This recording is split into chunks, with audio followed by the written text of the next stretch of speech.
So the first part of my answer is no to racist if you're not willing to if you're not willing to support the Black Lives Matter movement. I believe we have to be very careful about how we employ that term. But there are particular inherent prejudices that we all carry as human beings.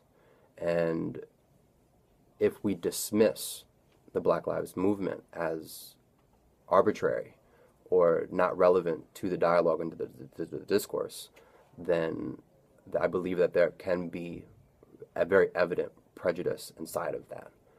And the reason I say that is we have been conditioned from a very early age to perceive race in a particular way.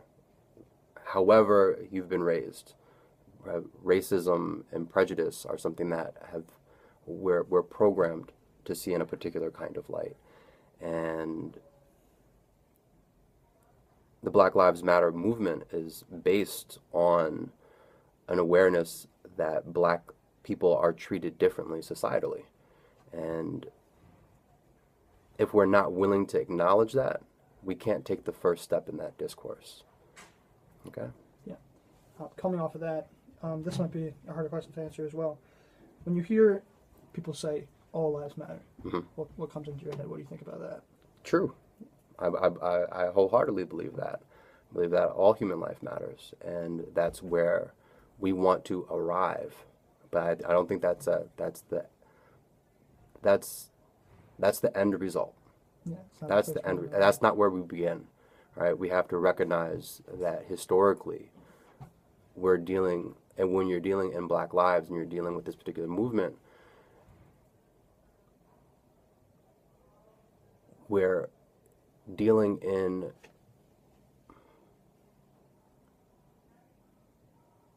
a historical context where black lives, black bodies have been subjugated. And this is, I'm dealing actively with inside my African American Lit course right now in terms of the subjugation of the black body and human beings not being recognized as human beings. And this being a multi-generational issue. For 246 years, we're taking multiple generations and having them as the subordinate, subhuman class. And that doesn't just go away. We have to acknowledge and recognize that the issues, the trauma of what has been experienced with inside the black community continues to live on inside the conscious mind and the subconscious mind of both blacks and whites alike. And we can't marginalize that issue. We can't make that something, we can't magically make that go away. And I believe that the research that that is actively coming out right now is speaking to those particular issues. We have 100 years of lynching post-slavery, right? There's trauma that's associated with that. There's a keen awareness that black lives have been, sacrificed. They've not sacrificed, but they've been taken, right? They've been executed, and our voices have been marginalized. With inside of this 20th century era, okay?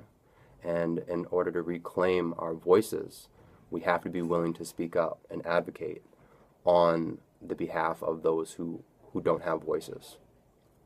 Okay. All right. And the last question I have is, in terms of police, not even, well, obviously according to race as well, but not even related to race, do you think that with criminal justice there is a brutality problem and corruptness? Yes. Yes, I believe that there is very systemic issues.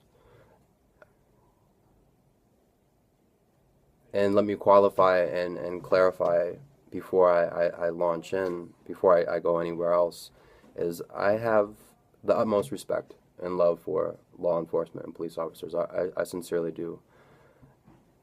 And having been exposed to the St. Peter's prep community, understanding the number of generations of police officers who've come through the institution, I know in the sincerity of their hearts, their cause is there to protect and serve. And at the same time, there are those inside of our judicial system that have very strong bias and very strong prejudices and who are racist, you know.